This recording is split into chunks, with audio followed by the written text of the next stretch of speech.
Good morning and welcome to Purpose Driven Finances, where our focus is helping you use your finances to achieve the purpose and plan for your life. And now here's the host of Purpose Driven Finances, Alan Molina with Servus Capital Management. Hey, good morning. This is Alan Molina, your host of Purpose Driven Finances and President of Servus Capital Management, helping you achieve the purpose and plan for your life. Sitting here with my favorite co-host, Rich Roth. How you doing, my friend? Hi, Alan. How are you? I'm doing well. I'm tired. I got my power back on Friday, but I was trying to work on my generator. Now, folks, one thing I like doing is I like I need to change that because I need to get back to liking, doing little things around the house. I need to get back to that.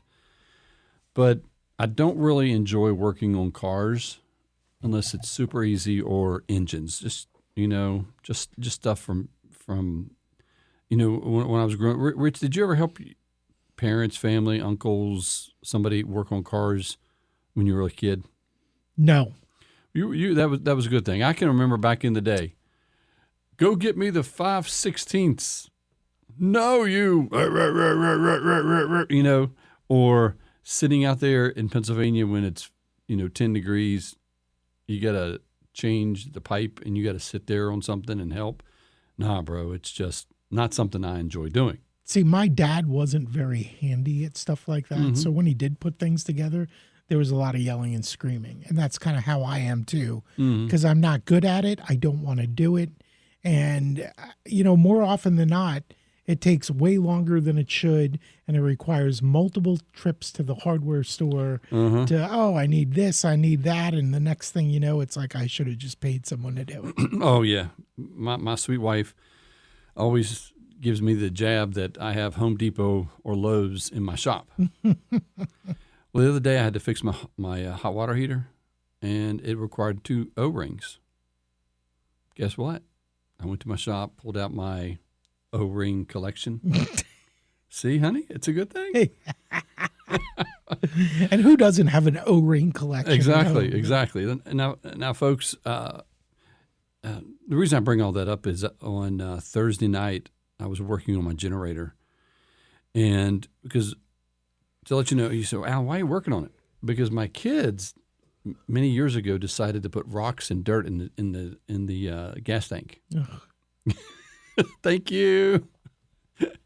And it ended up rusting, and so I had a friend who actually got it to work, and then I got it back from him. But just tired, and hopefully, it's Saturday morning. Hopefully, you've gotten your power ready and on, and hope you're recovering and safe and no issues. I've seen houses with trees falling on them. Hopefully, you weren't involved in any wrecks, or you're safe and you're warm and you're doing well. But sitting here with my friend Rich Roth, we're talking finances today, purpose-driven finances. Give me a call at 434-316-0246. Had a lot of folks go to my website, give me a call. It seems like it's kind of like spring is thawing, Rich, around the economy. Okay. And what I mean by that is... So I was going to say, not around here. Yeah, not around here. But we went probably for we had a lower number of visits to the website, calls. It had to do with the holidays, but also the election and what was happening. And now that things are going, people are starting to contact and really starting to move. It's kind of like those rivers thawing and just moving. So give me a call, folks. Sit down with you. And that's one of the reasons why you're talking about what you've been talking about the last several weeks is if you're looking for a new advisor, what questions do you ask? Exactly. How do you interview them? How do you make sure they're a good fit for you? Exactly. And now we're to the point where a little bit later on, we're going to get into not the questions that are typically asked, right, but the questions you feel people should ask when interviewing financial advisors. Exactly. Last week, we talked about questions, to ask around portfolio management. And this week, we're going to talk about more important questions regarding financial planning that people generally don't ask. And we'll get into that. Before that, let's talk about the portfolio. We got about 9 minutes. Talk about some things now. Now, Rich, I don't know if you saw it, but gold and silver are ripping. I mean, they are ripping. I mean, they're going up. I think gold hit a new all-time high, almost $3,000 an ounce. Wow. Silver, I think I saw it at $32, $33 an ounce. Why? Why? That is a great question. Well, in February, there was a transition from a strong economy to a weak economy. CPI came out that was really hot, and so it made some consternation in the bond market. But one thing that's been interesting is the U.S. dollar has kind of peaked and started to go down. And what that means is other asset classes are starting to take off. And I'm expecting 30-year bonds to start catching a bid and them going up in value. I expect in the next 2 months the stock market to do real well and the U.S. dollar to drop. And part of the reason is other currencies are just stronger. They're spending more, and the U.S. government is spending less.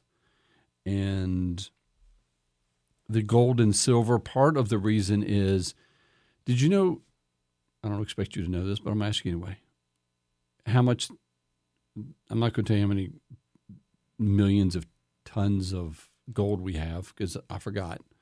But I do remember what they mark on their books our gold reserves at being. Do you know what it is? No idea. $42. $42? An ounce. Huh. And it's at 3,000. And it's at 3,000 now, right? So Bennett, I think that's his name, the guy who took. Sounds like a big capital gains tax. Yeah, exactly. And so what I'm hearing is the new guy took over for Janet Yellen, Bennett, I think is his name. He is probably going to do something with gold. And there's even rumors of gold-backed bonds. And it's going to be very interesting. And that being said, before we get into correlations, which I should have covered that, but I'm already going to reserves. So reserves, they're thinking of, we have a gold reserve, we have an oil reserve. Did you know that Japan has a rice reserve? I didn't know that. Neither did I. They just released a 210,000 tons of rice. They released it from their strategic rice reserve. That's interesting. And you say, why? Is it interesting? Well, it's a whole lot better than Biden did. They released it after an 82% gain in 1 year. Biden, you remember, it dropped, and he didn't do it at the top. He did it, at least I don't think he did. Whatever. He bought back at the top, and things such as that. Yeah, not a good thing. Canada, oh boy. People have joked about the 51st state. Right. It's not going to happen, but it's just a funny joke. It is funny.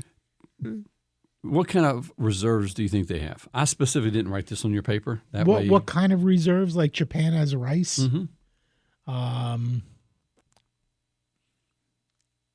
Maple syrup. You're exactly right. Are you serious? Yeah, maple syrup. They have a reserve. There was actually a documentary made about it. It's crazy. It's beneficial. And the U.S. has what? Oil? Oil. We have some gold, and I think they're going to come up with a third one. So oil and gold seem to make a lot of sense. Both very valuable commodities. The others are food, what you eat. Maple syrup, though? Right. I don't know. I guess, somebody really likes their flapjacks. Right. What am I going to do? Nothing to put on my pancakes. Oh, no. Help me. But I think the U.S. is going to come out with a Bitcoin reserve. And I think it's, I think they put Bitcoin in it. I think it's, you say, are they going to buy it?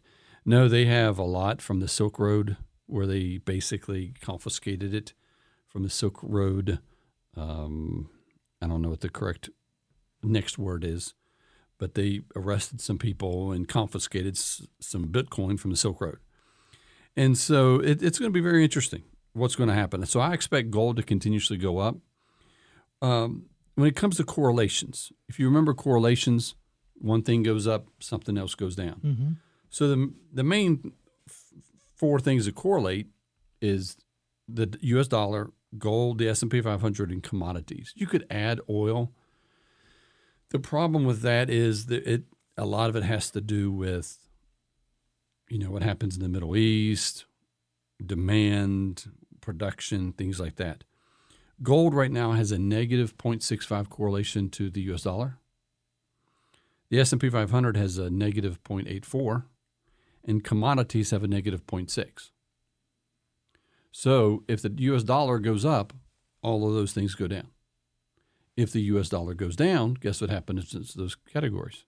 They go up. They go up. And so the correlation, either negative or positive, the closer you are to 1. To 0.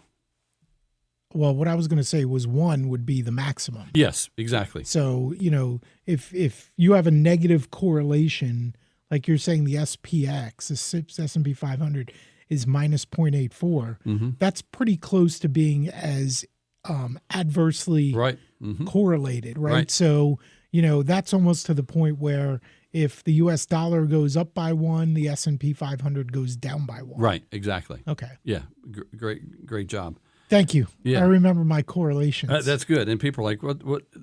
Because realistically, if you can get the dollar right, you can get a lot of your portfolio right.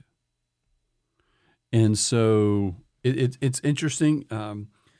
The February economy was slowing, and they're looking at the CPI and the PPI, and they're starting to look over into March and April. March and April are going to be really good times for economic data. And so I'm expecting the S&P 500 probably to hit significant higher highs. Okay. I'm expecting gold to go up. Although it had a really tough time on Friday, it was down. We sold a little bit on Friday, but we may sell all of it on Monday.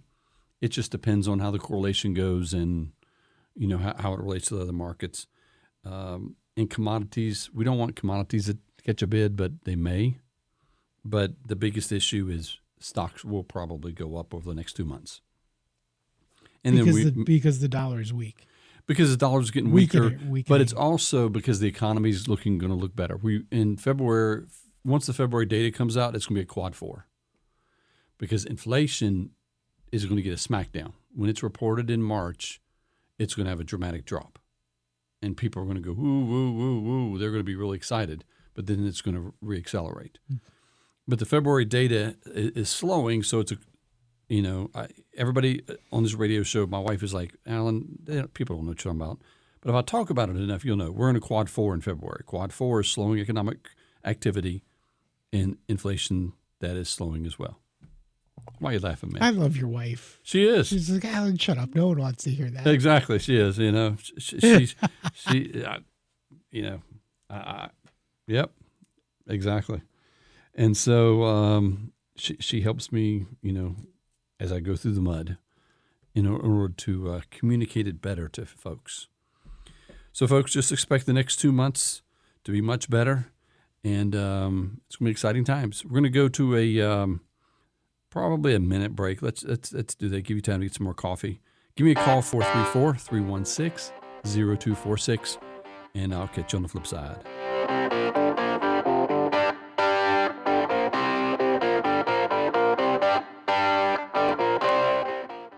It's Brian Kilmeade. I don't know if they can clean up Washington that quick. One of the biggest embarrassments. Don't be surprised if Trump goes all in to fix Washington, D.C., the carjacking, the crime, the homeless. He says it's such an embarrassment to come into our capital and see so many problems, such poverty. And I wouldn't be surprised if he makes a special effort there, especially in the park across the street. The Brian Kilmeade Show, weekday mornings from 9 to noon on WLNI. Dan Bongino. Even if you were a diehard liberal wearing 7 masks in the courtroom or whatever, you've been on the subway, you've been harassed, you know what that's like, you know the fear. And the thing about the subway too, folks, is it's a tube. So when you've been on the subway and some disgusting pig starts flashing people, robbing people, beating the crap out of people, there's nowhere to go. The Dan Bongino Show, weekdays from noon to 3 on WLNI.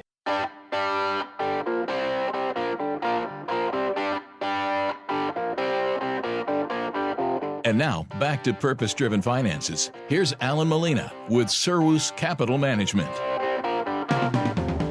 Hey, good morning. Hope you got your refill of coffee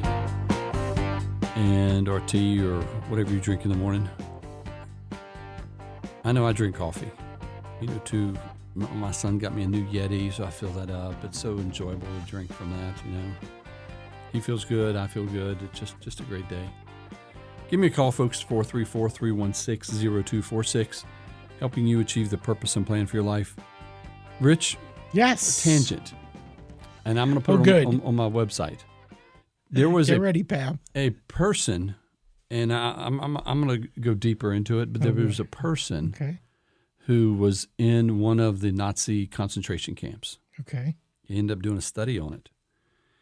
And he realized, when he was in there, he realized that if people predicted a day they would be liberated, if they weren't liberated on that day, soon after they would die. Because that's what they were looking forward to, and when that didn't happen, they lost all hope. And you say, Alan, what does that tangent have to do? Folks, if you don't have a purpose and plan for your life, guess what? The quality of your life is not going to be there. Oh, I thought you were going to say you're going to die. Well, I've seen it. You've probably, if you're a much more optimistic guy than I am.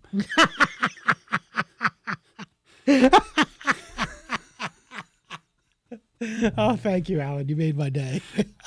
Tell your wife that. I can tell anyone that. Yeah. And I mean, I've seen it to where when I've served in churches before, that somebody will retire and get a rocker and go on their front porch. They don't last long. Game over. Yep. Because if you don't have something you're living for, a purpose in your life, because we as people are made for a purpose and a plan. If we don't pursue that, mold grows. You see it very often, too, with spouses. One spouse passes away, and then the other one, it's like, I can't live without you. Another study was done in Japan. Yeah.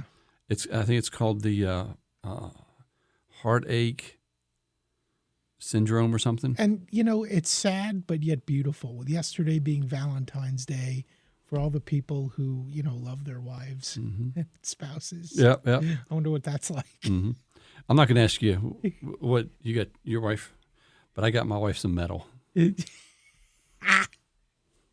Heavy metal? Yeah, it is some heavy metal. Precious metal? No, not precious. It's ferrous.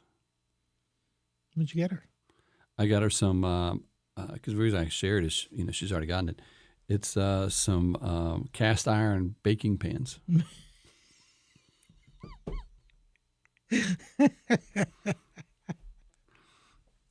Got them off eBay. Yeah. How's that going over? It's great, man. Yeah? Yeah. And then I got a book coming next week. And so from a doctor we watched a movie about, we're down to 11 minutes, so we'll talk about that next week, about the book. And it's a motivational kind of book I got her. She probably won't read it because it's all about medical stuff, but the author is pretty cool. So we'll share about that. So, folks, enough of that. We're down to 11 minutes. For 4 weeks we talked about areas of that questions that people always ask.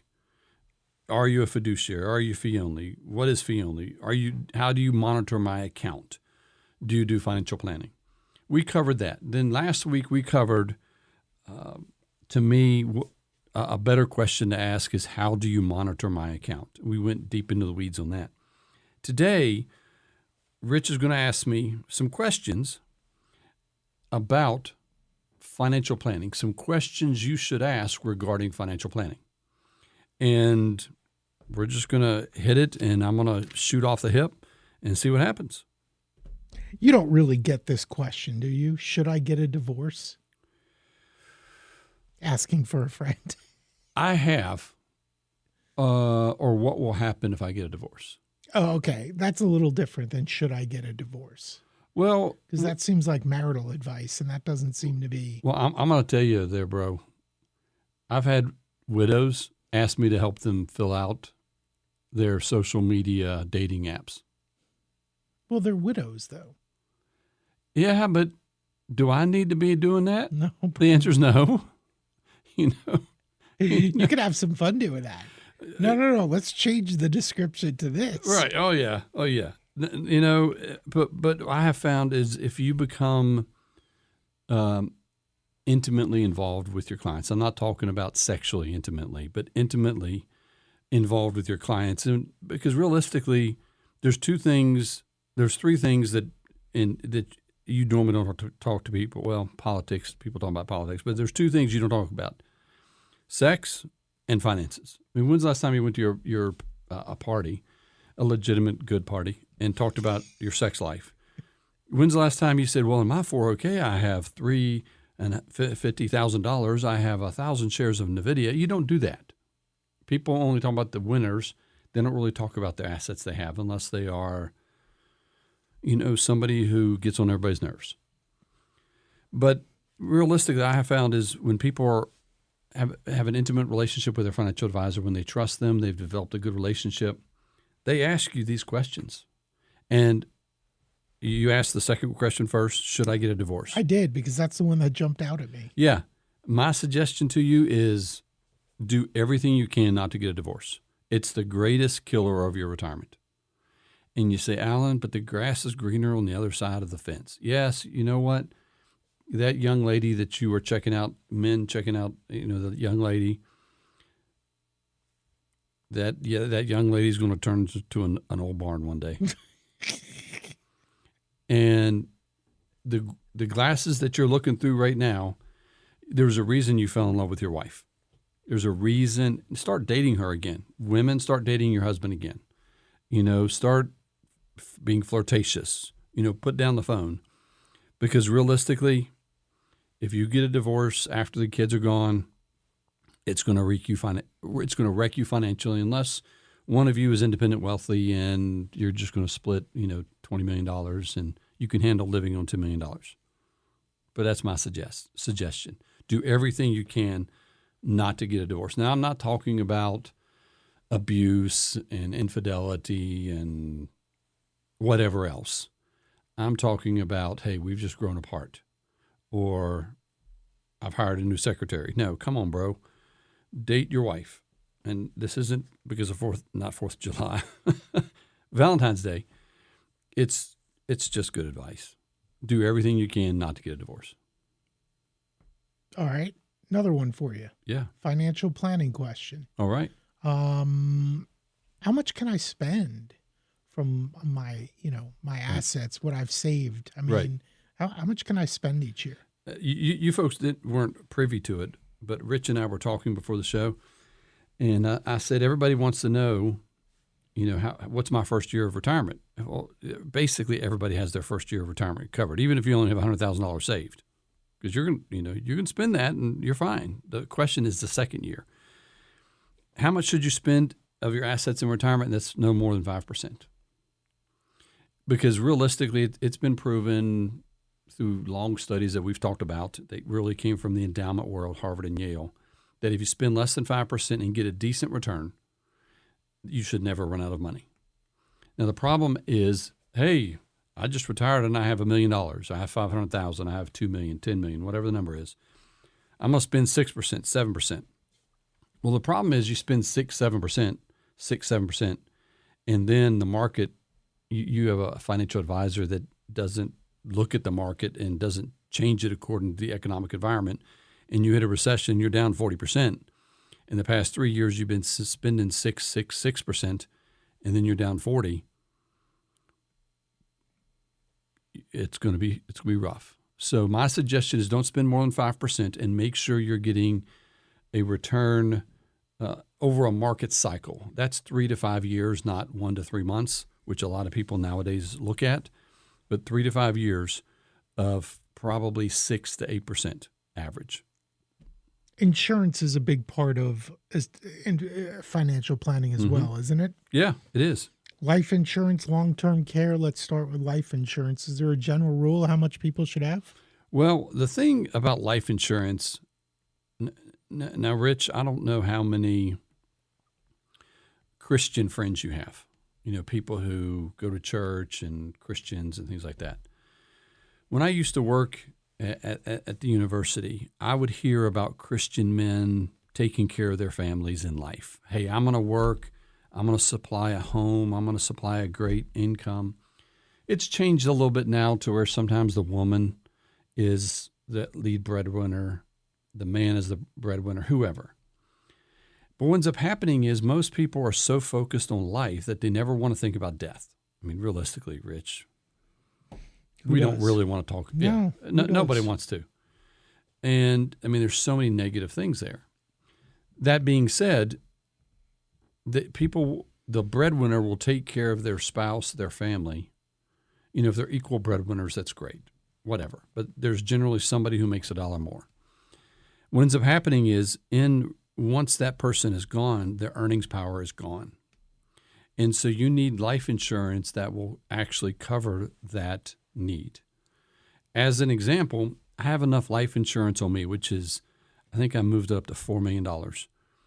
That way, if I die, my wife doesn't have to make choices just because of finances. She can make choices out of love or desire, whatever. That being said, how much should you have? I would add up the income that you have per year, and then let's say your spouse brings home $75,000. Of course, I would use an oddball figure. But what I would do is I would come up with what does 5% equal $75,000. And if I'm correct, that would be you need $1.5 million worth of life insurance in order to take out the 5% yearly to take care of their salaries. And, you know, because to me, it's better to have the choices. And realistically, I have seen that life insurance is not that expensive. You know, I personally have 20-year terms for $4 million because, you know, Lord willing, I expect in 20 years to be able to offset that life insurance with my retirement savings and my nest egg in 20 years.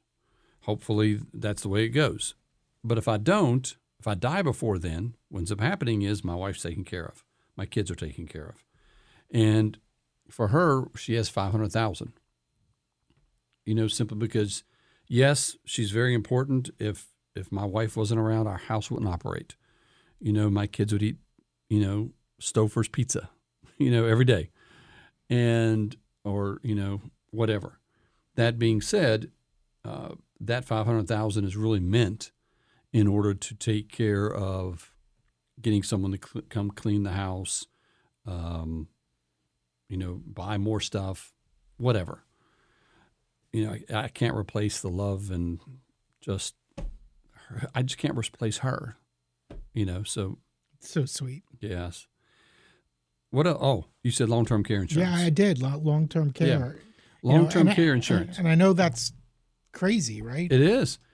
A lot of times I suggest to people, do what you can to get long-term care insurance. Right now I'm working with a client in order to get 2 annuities they've inherited to see if we can get an annuity policy that has a long-term care rider on it. You can get life insurance that has long-term care. If you have a large amount of savings, let's say $200,000, $300,000, $400,000 in savings, you can get long-term care and life insurance and a savings account, all of that wrapped up. The reason being is, the reason I suggest long-term care insurance so much is simply because often people, when they look at it, they say, you know what, I'm never going to need it. Well, the way life is we elongate the death process. What I mean by that is, if you get cancer 50 years ago, it was probably 6 months, 3 months. Now, if you get cancer, it can be years. I just heard of someone who finally, when I say finally, that sounds bad, died after cancer. It was 12 years. And so that being said, my suggestion is look at long-term care. It's very important. And folks, give me a call, 434-316-0246. Not a suggestion to buy, sell, or use a platform. Only will a suggestion occur after a meeting to determine goals, risk tolerance, and time horizons. Investments involve risks and no guarantee of future results.